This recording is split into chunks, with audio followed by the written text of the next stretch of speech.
इसके ऊपर जगत गुरु राम भद्राचार्य जी, जाने माने जगत गुरु हैं, बहुत ज्ञानी हैं, उनके नेत्र नहीं है लेकिन वो बहुत पढ़े लिखे हैं।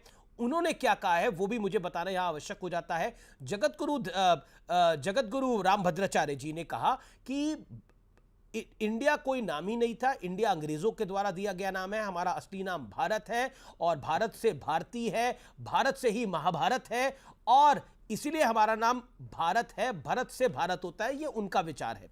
फिर मैं इस विषय पर आता हूं, सुधांशु त्रिवेदी, ये राम भद्राचार्य जी को मैंने कोट किया, लेकिन मैं फिर विषय पर आता हूं। अगर आप, और ये बात मैं संजय निरुपम कह रहे हैं इसलिए नहीं कह रहा, ये सवाल पूछ रहा, संजय निरुपम की एक बात लेजिटिमेट है। वो लेजिटिमेट ये है कि अगर आपको भारत करना ही था तो 2014 से शासन में आप हैं, 9 years is a long time, 9 साल एक लंबा समय था, आप भी पहले भी कर सकते थे, लेकिन अभी गठबंधन के बाद क्यों? तो संदेह पैदा करता है टाइमिंग, क्वेश्चन मार्क पैदा करता है टाइमिंग। मैं पहली बात, जब अगर संविधान में इंडिया और भारत दोनों लिखा है और हमने प्रेसिडेंट ऑफ भारत कह दिया तो नफरत किसके मन में आई? प्रेस कॉन्फ्रेंस करके तो जयराम रमेश बोले कि ये भारत करके नाम बदलना चाहते हैं। हमने तो नहीं कहा, हमने इंडिया के खिलाफ कोई वक्तव्य दिया हो तो बताइए।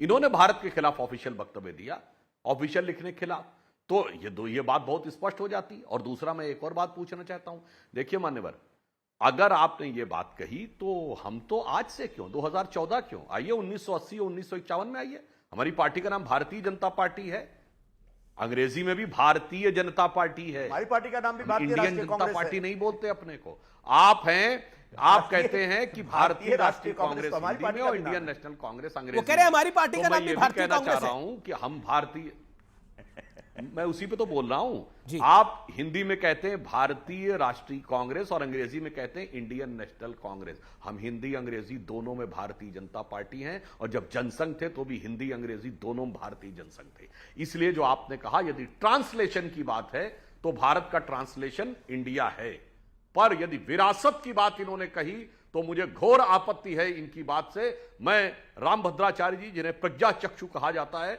शायद कांग्रेस के प्रज्ञा चक्षु नहीं खुले हैं, विरासत में तो इंडिया गुलामी की विरासत को रिप्रेजेंट करता है और भारत के स्व को रिप्रेजेंट करता है। क्यों, मैं पूछना चाहता हूं, इंडिया दैट इज भारत, मैं इसका जवाब देना चाहूंगा। संविधान में आया ना, 47 से पहले तो कहीं भारत नहीं लिखा जाता था। 47 से पहले बताइए किसी सरकारी उसमें गवर्नमेंट ऑफ इंडिया एक्ट 1935 कहीं भारत लिखा था?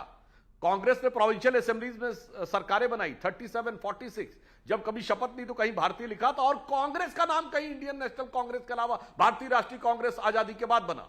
इसीलिए मैं कहना चाहता हूं कि विरासत में तो दोनों में जमीन आसमान का अंतर है। अनादिकाल से भारत के लिए कहा गया है, उत्तरम यद समुद्र से दक्षिणम च हिमाद्री वर्षम यद भारत नाम भारतीय संतति। और आज भी पूजा में भी आप कहते हैं जम्बू द्वीपे आर्यावर्ते भारत खंडे, तो भारत नाम सदैव से भारत का अर्थ है। अब सुनिए, भा का अर्थ होता ज्ञान का प्रकाश और रथ का अर्थ होता लगा हुआ, यानी जो सदैव ज्ञान के प्रकाश में रथ है वो भारत है, जो एक जीवंत सत्ता है। और इंडिया का अर्थ है इंडस रिवर के इधर का हिस्सा, तो जो जमीन के टुकड़े को रिप्रेजेंट करता है वो इंडिया है और जो शाश्वत आध्यात्मिक ज्ञान के प्रतीक को रिप्रेजेंट करता हो भारत। तो विरासत में बहुत अंतर है, ट्रांसलेशन में दोनों बराबर है। पर राहुल गांधी ने क्या कहा है? ये नहीं कहा ट्रांसलेशन की लड़ाई है, उन्होंने कहा आइडिया की लड़ाई है। राम भद्राचार्य जी बहुत बड़े संत हैं, जिनके नेत्र नहीं है लेकिन उनमें परम ज्ञानी माना जाता है। उन्होंने एक वक्तव्य दिया, उन्होंने बोला आने वाले दिनों में धर्म और अधर्म का युद्ध होगा। और उन्होंने ये भी बोला ये जो अलायंस बना है, INDIA अलायंस बना है, ये सनातन के विरोध में बना है। क्या आपको लगता नहीं है, भारत की बात हो, सनातन की बात हो, भारतीय जनता पार्टी अपने एजेंडे की तरफ लेके जा रही है? राम भद्राचार्य जी एक हिंदू वांग्मय के प्रकांड विद्वान हैं, उनका मैं सम्मान करता हूं, लेकिन पूरा इतिहास के जानकार है, इतिहासकार है, मैं ऐसा नहीं मानता हूं। मैं अगर विरासत की बात करता हूं तो पहली बात, ये ध्यान से सुनिएगा, पहली बात यह है कि अंग्रेजों ने भारत को कभी इंडिया नहीं कहा। अंग्रेज तो बहुत बाद में आए। अंग्रेजों के आने से पहले जो पहला एक इतिहास दिखता है, जब वो क्रिस्टोफर कोलंबस एक समुद्री यात्रा पर निकलते हैं तो वो इंडिया ढूंढने जाते हैं। स्पेनिश राजा ने उसको फंडिंग की थी और जब इंडिया ढूंढने जाते हैं तो कहीं जाके अमेरिका के तट पे उतर जाते हैं, बोला मुझे इंडिया मिल गया। बाद में पता चलता है इंडिया है ही नहीं, वो पूरब की जगह पश्चिम चले गए थे। यानी इंडिया 1100 1200 के आसपास, 1300 1400 उस दरमियान भी था, तब अंग्रेज नहीं आए थे यहां पे, और तब अंग्रेजों का भारत से कोई लेना देना भी नहीं था। एक दूसरी बात, मेगास्थनीज लिखते हैं, जो एक ग्रीक वो थे, एक इतिहासकार थे, जब वो इंडिया आते हैं तो वो एक किताब लिखते हैं इंडिका, और वो कहते हैं कि ये जो भूभाग है इसका नाम है इंडिका, और उसके नाम से उन्हें इंडिया के बारे में, तो ये सब बहुत हमारे जानकारों ने कहा है। इंडस रिवर, इंडस रिवर की वजह से इंडिका बना, इंडिका की वजह से लोगों ने इंडिया बोला, तो इंडस रिवर भी भारत की विरासत का एक हिस्सा है। ठीक है, आप हम कह सकते कि हमको गर्व है कि वो सिंधु नदी है, तो भारत हमारा नाम है, लेकिन पूरी दुनिया ने हमको इंडिया बोला, और आज से नहीं, अंग्रेजों के कहने से नहीं, ये भी अनादिकाल से चलता आ रहा है, जब से पूरी दुनिया है, जब से पूरा एक जगत है। तो निश्चित तौर पर हमारी पहचान पूरी दुनिया के नजर में इंडिया रहा, वो सिर्फ ट्रांसलेशन नहीं बल्कि एक भारत की पहचान भी है। हां, भारत की हमारी जो अंदरूनी पहचान है वो भारत की परंपराएं है, भारत का धर्म है, भारत की संस्कृति है, भारत की अपनी विरासत है। लेकिन इंडिया और भारत एक दूसरे के टकराव में है, मैं ऐसा नहीं मानता। इंडिया और भारत एक दूसरे के साथ चल सकते हैं, मैं ऐसा मानता हूं। और जब इंडिया को मिटाने का एक षड्यंत्र शुरू होता है भारत के नाम पे, तो निश्चित तौर पर हिंदुस्तान को तोड़ने का एक षड्यंत्र दिखता है। बड़ा आरोप निश्चित है तौर पर कहीं ना कहीं आप जानबूझ करके हम सबको यह साबित करने में लग जाते हैं कि हम भारत शब्द के खिलाफ है। कोई भारत शब्द के खिलाफ नहीं है, भारत की परंपरा के खिलाफ हम नहीं जा सकते, भारत के मान सम्मान के खिलाफ हम नहीं जा सकते। लेकिन आप राजनीतिक एजेंडा चलाने के लिए जिस तरीके से इंडिया का विरोध कर रहे हैं, उसका भी हम विरोध करेंगे। और इस विरोध का मतलब यह नहीं कि हम भारत का विरोध कर रहे हैं, इंडिया का विरोध कर रहे हैं राजनीतिक एजेंडा चलाने के लिए। सुधांशु, बात को आप इंडिया का विरोध कर रहे हैं राजनीतिक एजेंडा चलाने के लिए, जवाब इस बात का?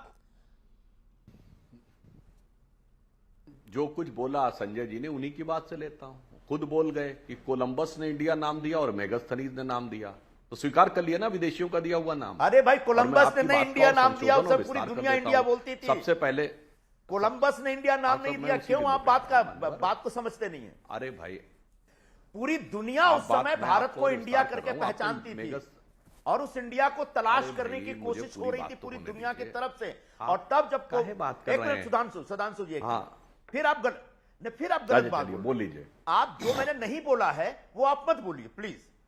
क्रिस्टोफर ने भारत का नाम इंडिया नहीं रखा, मैंने कभी नहीं बोला ऐसा।